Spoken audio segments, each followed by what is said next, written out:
자, 자기 주식 취득과 관련해서 이제 두 번째는 이제 크게 나눠진 게 이제 모자 회사 관계입니다. 자, A라는 회사가 이렇게 있습니다. B라는 회사가 있습니다. 자, A라는 회사가 B라는 주식을 50% 플러스 한 주 이상 갖고 있습니다. 그러면 자, 이런 경우는 A는 뭐다? 모회사, B는 뭐다? 자회사입니다. 이럴 경우에 B회사는 A회사의 주식을, 즉 자회사는 모회사의 주식을 갖고 있으면 안 된다라고 하는 겁니다. 왜 이걸 인정하는 거니? 자, A회사가 B회사의 주식을 51% 갖고 있습니다. B회사가 A회사 주식을 51% 갖고 있습니다.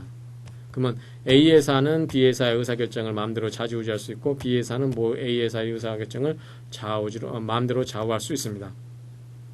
그러면 이거는 서로 주식을 상호 보유하게 됨으로써 자기 돈을 가지고 서로 자기 주식을 사는 것과 동일한 효력이 나오는 거죠. A회사가 자기 돈 갖고 B회사 주식을 샀지만 결국은 B회사가 다시 그 돈 가지고 A회사의 주식을 샀기 때문에 서로 자기 주식 취득을 못하게 한 취지를 이탈할 수 있는 경우가 생기는 겁니다. 그래서 그렇게 함으로써 서로 지배력은 계속 유지하면서 이 소수의 금액을 가지고 서로 이런 식으로 회사를 지배하는 결과가 되기 때문에 이런 경우는 못하게 하는 겁니다. 그래서 한쪽이 다른 회사의 주식을 50%를 초과해서 갖는 경우 모자회사 관계를 인정해서 자회사는 모회사의 주식을 취득할 수 없다라고 하는 겁니다. 그래서 입법 취지는 방금 설명드렸기 때문에 읽어보시면 되고요.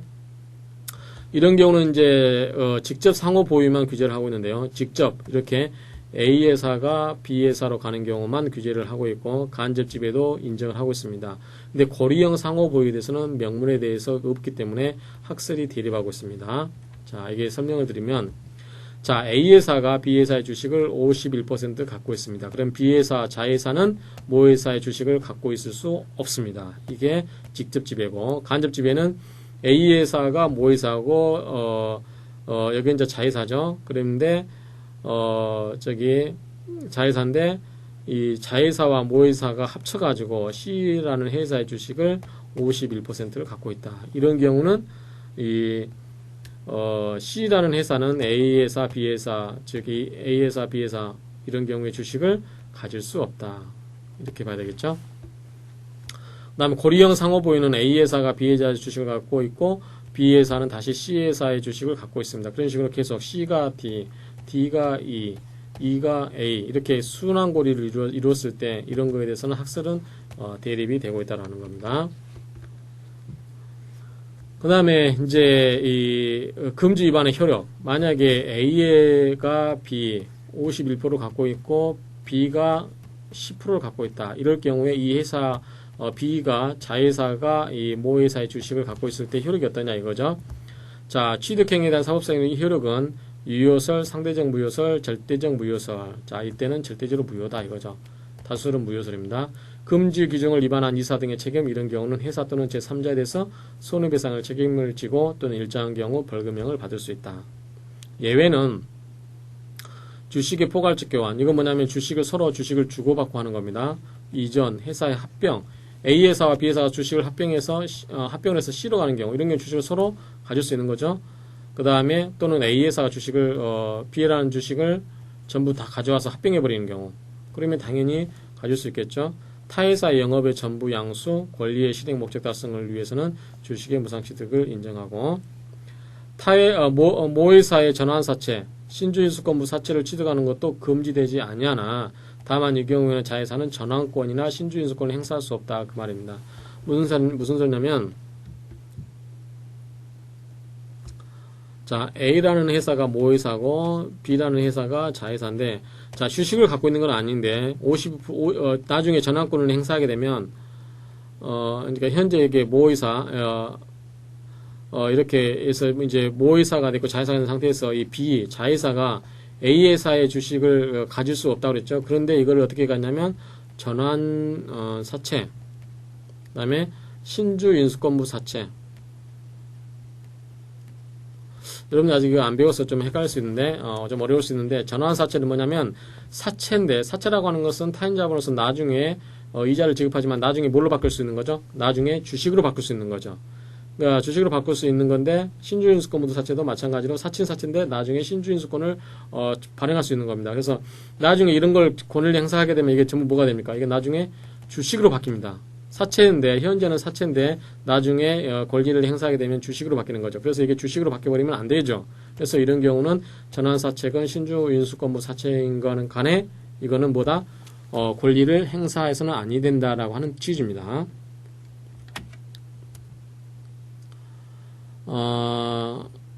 처분, 처분은 예외적으로 취득한 주식은 6개월 이내에 처분하도록 되어 있고요. 자, 모회사의 법적 지위는 전면적 휴지설이다. 그래서 취득된 모회사 주식은 의결권, 이익배당 청구권, 신주인수권 등의 공익권과 자유권이 없다. 이거는 아까 자기 주식 취득에 관련된 효력과 동일하다고 보시면 됩니다. 자, 비모자 회사 관계는 10% 초과 시 상대방 주식의 의결권만 제한이 된다. 이게 무슨 소린 거니? 자, A라는 회사가 있고 B라는 회사가 있는데 이때 50%를 초과하게 되면 이것은 모의사가 되고 이건 자회사가 된다라고 했습니다. 근데 이런 관계가 아니고 A 회사가 있고 B라는 회사가 있는데 주식을 31% 갖고 있습니다. 그 다음에 B 회사는 주식을 21% 갖고 있습니다. 이런 경우는 주식을 서로 보유할 수 있죠. 그렇죠? 주식을 서로 보유할 수 있어요. 왜냐하면 한쪽이 50%가 초과되면 다른 한쪽은 주식을 갖고 있을 수 없지만 이런 경우는 주식을 상호 보유할 수 있습니다. 상호 보유할 수 있는데 이런 경우는 10%를 초과하는 경우에 대해서는 의결권이 없다. 그리고 상대방에 대해서 통지 의무가 있습니다. 그래서 이런 경우는 타회사 주식 취득 시 통지 의무가 있다라는 거. 주식의 상호 보유 제한은 회사가 다른 회사의 발행 주식 총수 10분의 1, 즉 10%를 초과하여 취득한 때는 다른 회사에 대해서 지체 없이 이를 통지를 해라. 그 다음에 주식 의결권은 10분의 1을 초과하는 주식을 가지고 있는 경우에 그 다른 회사가 가지고 있는 회사 또는 모회사 주식은 의결권이 없다. 그래서 10%를 초과하는 데 대해서는 의결권을 가질 수 없다. 그 다음에 특별법상의 이제 주식 양도 제한인데 은행법이라든가 독금법, 증권거래법, 회사정리법, 해석상의 예외 등이 있는데 이런 것은 여러분이 넘어가시면 되고 이제 중요한 의미가 이제 정관에 의한 양도 제한이 있습니다. 정관에 의한 주식 양도 제한은 뭐냐면 주식의 양도는 정관의 규정으로 이사의 승인을 받고서 넘길 수 있도록 하고 있습니다. 원래 주식회사에서는 주주가 많기 때문에 주주의 개성이 중요하지 않습니다. 그래서 퇴사제도를 인정하지 않기 때문에 주식을 자기가 마음대로 처분할 수 있어야 되는 거죠. 그런데 정관에다가 이 사회, 즉 제3자의 뜻하지 않는 제3자가 주식을 취득해서 경영권을 방해하거나 경영권을 뭐 간섭하거나 통제할 수 있는 경우에 그럴 염려가 있다고 생각하는 경우에 주식을 양도함에 있어서 이사의 승인을 받도록 하는 경우 있습니다.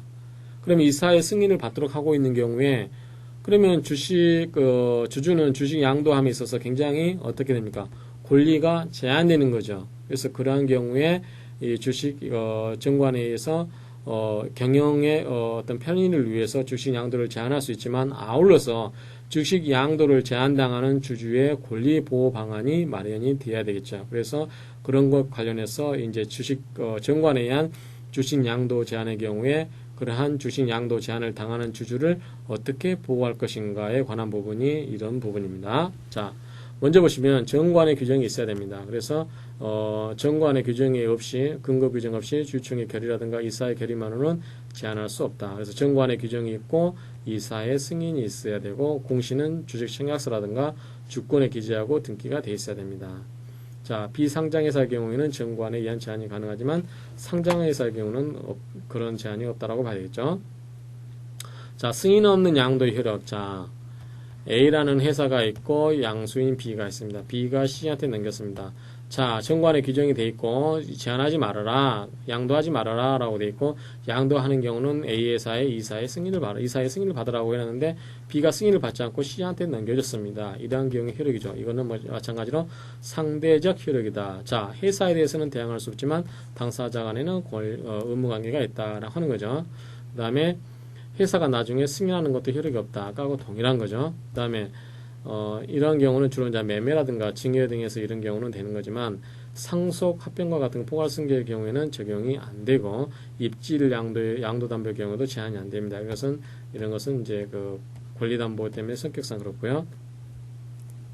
제한받는 주식은 김영주식의 경우에 한한다. 왜냐하면 김영주식은 누구누가 권리자라는 것을 이름을 주권과 주주명부에 이렇게 기재를 합니다. 주주가 누구, 근데 나승성, 이게 나승성 어디 이렇게 기재를 합니다. 몇 주. 이렇게 한 경우에는 이제 이거를 제한하게 되면 이 사람에 대해서 대항할 수 있겠지만, 만약에 무기명 주식은 이런 게 이름이 기재되지 않죠. 그래서 현재 이건보다 무기명 주식은 소지를 하겠으면 적법한 권리자로 추정을 하게 됩니다. 그래서 이런 경우는 당연히 전전 유통될 수 있기 때문에 이런 경우는 통지를 갈 수 있는 방법이 없죠. 그래서 이런 경우는 무기명 주식은 제한할 수 없습니다. 주식 양도 제한은 주주 사이의 인적 신뢰관계를 중요시하는 소규모 폐쇄적 회사에서는 인정될 수 있으나 공개회사라든가 주권 상장회사의 경우는 성질상 허용이 안 된다라고 할 수 있습니다. 그래서 이런 부분은 이제 여러 가지 종합적으로 설명을 드리도록 하겠습니다. 쭉 한번 이 부분은 여러분들이 읽어보시고요. 읽어보시고 종합적으로 한번 설명을 드리도록 하겠습니다. 자, 이제 주식 매수 청구 절차인데, 자, 주주 또는 양수인은 회사에 대해서 양도 승인 선고를 합니다. 자, 회사가 이렇게 있고요. 자, 주식 정관에 규정되어 있고 정관의 이사의 승인을 받도록 해라라고 되어 있습니다. 그래서 A가 주식을 들고 있는데 B한테 넘겼습니다. 넘겼는데 승인을 이제 넘기려면 B가 자기가 주주가 되려고 하면, 자, 이걸 어떻게 되는가요? 주주명부에 기재를 해야 되겠죠. 그 다음에 회사에 대해서 대항하려면 회사에 통지를 해야 되겠죠. 그래서 이 주주 또는 양수인은 회사에 대해서, 자, A에서 B로 주식이 양도되었으니까 회사는 이 B를 주주로 인정해 주시오라고 청구를 했습니다. 그러면 회사가 네, 알겠습니다. 이제부터 당신이 주주입니다라고 해버리면 아무 문제 없습니다. 그냥 주주명부 기재하고 글로 B가 주주로서 모든 권리 행사를 할 수 있음으로써 끝나게 됩니다. 그런데 안 됩니다. 주식 양도를 할 수 없습니다. 라고 거절을 합니다. 그래서 통지를 하게 되면 승인되고, 이제 만약에 이것을 거절을 했을 때, 거절하게 되면 이 주주는 두 가지의 권리가 발생합니다. 하나는, 자, 그러면 나한테 A는 회사에 대해서, 그러면 B한테 주식 양도가 승인이 안 된다고 하면, 그럼 내가 이거를, 나는 주식을 양도하고 싶은데 누구한테 양도를 할 것인가? 그 상대방을 회사가 지정해다오. 그래서 상대방 지정 청구권, 상대방 이 지정 청구권이 발생을 하게 됩니다. 또 하나의 방법은 이 회사의 주식을 네가 사주라. 그래서 회사에 대해서 주식 매수 청구를 할 수 있습니다. 그래서 두 가지 방법이 있겠죠. 양도인이 양수인한테 주식을 양도할 테니까 회사가 승인을 해주라 라고 했을 때 회사가 안 된다라고 하게 되면, 그러면 내가 누구한테 양도할 건지 회사가 정해주라 라고 하는 게 상대방 지정 청구가 되고, 회사가 내 주식을 사주라고 하는 게 주식 매수 청구가 됩니다. 그러면 주식 매수 청구의 경우는 이 당사자와 A와 회사 간에 주식 가격을 산정을 해서 가격을 협의해서 주식을 삽입해서 협의해버리면 오케이 하고, 금액이 맞아떨어지면 더 이상 분쟁 절차 없이 바로 회사가 주식을 사버리면 끝나는 거죠. 근데 만약에 가격이 협의가 안 된다. 근데 A는 한 주에 10,000원을 달라고 한다. 근데 회사는 아니다, 5,000원 주겠다 라고 했을 때 협의가 안 되겠죠. 이러한 경우에는 이 법원에 청구를 해서 법원이 결정을 하게 됨으로써 주식 매수 청구 절차가 완료되고, 또 하나의 방법인 주식 양도인이, 그러면 회사 내가 주식을 양도할 자를 지정해 다오 라고 해서 이게 청구를 하게 됩니다. 그러면 회사는 주주하고 지정된 자에 대해서, 자, 갑이라고 하는 사람을 지정했으니까 이 사람한테 청구를 하시오라고 하게 되면, 자, 갑은 이 A한테, 자, 내가 회사로부터 지정된 자다. 그렇기 때문에 내가 너에게 이것을 서면에서 7,000원에 사주겠다 라고 해서 지정을 했습니다. 청구를 했죠. 근데 이건 나 마음에 안 듭니다 라고 했을 때는 역시 나중에 매도 가격이 안 된 경우는 법원에 의해서 매수 가격을 결정하게 됩니다. 근데 만약에 이 사람이, 갑이라는 사람이 이렇게 청구를 해주면 좋은데 청구를 안 해요. 청구를 안 하게 되면 이것은 뭐가 됩니까? 이거는 승인한 걸로 봅니다. 그래서 그런 걸 절차가 끝나서 이제 그 가격이 끝나지만, 일단은 이런 경우는 이 가격이 협의가 안 되는 경우는 법원이 관여를 한다는 거. 그래서 법원이 제3자적 입장에서 그러한 권리관계를 행사를 조정해 줄 수 있다라는 거. 그래서 주식 매수 청구 절차는, 그러니까 그 주식 양도를 제한함으로써 그 주식을 팔고서 투자 자금을 회수하고 싶은 주주를 보호하기 위해서 회사에 대해서 사달라고 하는 주식 매수 청구권과 회사에게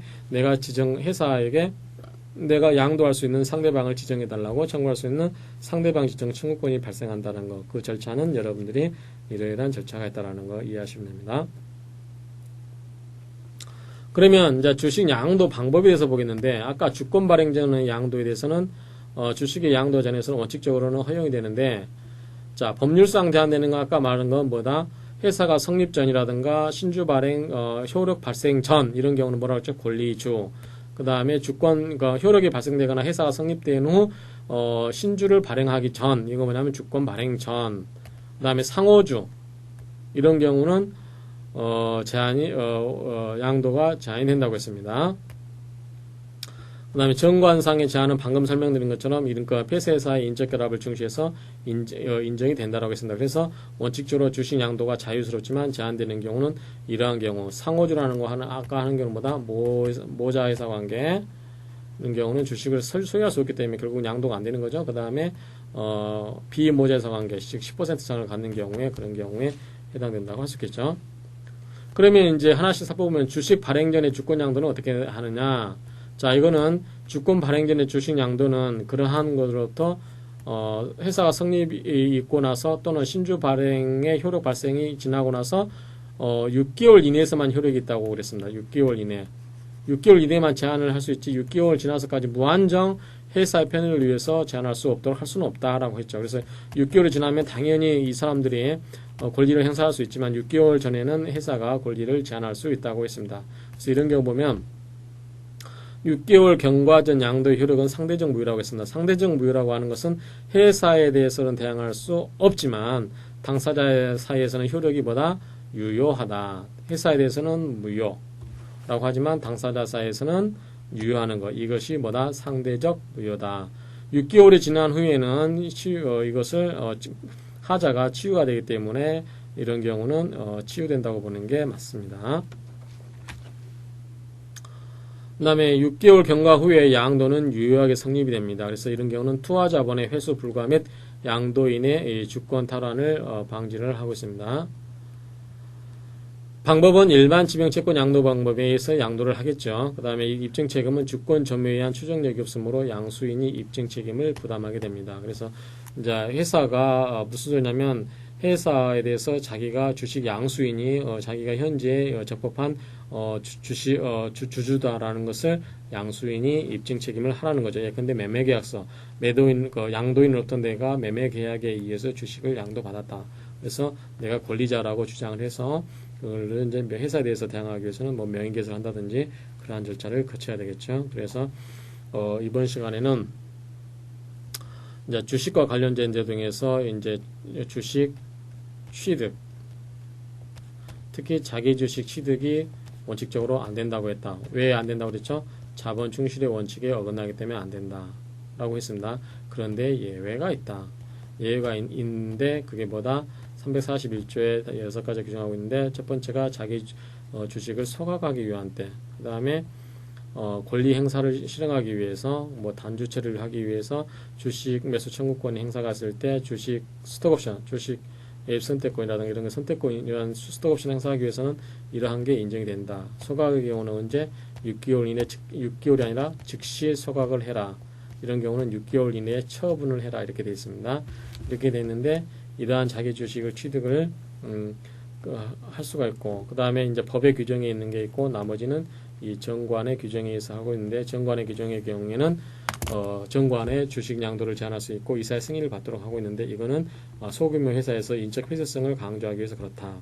그랬을 때 이거를 무한정 인정할 수는 없기 때문에 그러면은 주식 양도인이 회사가 승인을 거부하게 되면 회사에 대해서 주식 매수 청구권을 행사하거나 회사에게 내가 주식을 팔 사람을 지정해 달라고 하는 상대방 지정 청구권이 발생하게 된다. 그래서 그 각각의 절차에 대해서는 이러한 식으로 살펴보았습니다. 그 다음에 기본적으로 이런 자기 주식 양도 제한하는 경우에 그러한 효력은 상대적 효력이라고 하는 것은 당사자 간에는 효력이 인정이 되지만 회사에 대해서는 대항할 수 없다라는 뜻으로 이해를 하여 주시면 되겠습니다. 그래서 이러한 부분을 여러분들이 이해를 한번 쭉 이해해 주시기 바랍니다. 수고하셨습니다.